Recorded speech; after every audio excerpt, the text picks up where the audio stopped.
சேலத்தில் முதலமைச்சர் வருகைக்காக ஆளும் கட்சியினர் சாலைகளை சேதப்படுத்தி குடிநீர் குழாயை உடைத்ததால் பொதுமக்கள் அவதியடைந்தனர். வியாழக்கிழமை இரும்பாலை சாலையில் உள்ள மருத்துவக் கல்லூரி வளாகத்தில் நடைபெறும் நிகழ்ச்சியில் விடியா ஸ்டாலின் கலந்து கொள்கிறார். அவரை வரவேற்க ஆளும் திமுகவினர் ஆங்காங்கே கொடிக்கம்பங்கள் நட்டு வருகின்றனர்.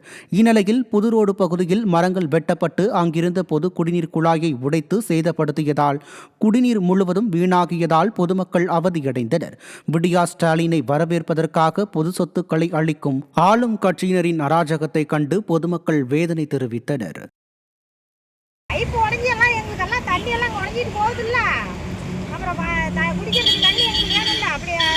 சரி பண்ணி தரேன்னு சொல்லியிருக்காங்களா?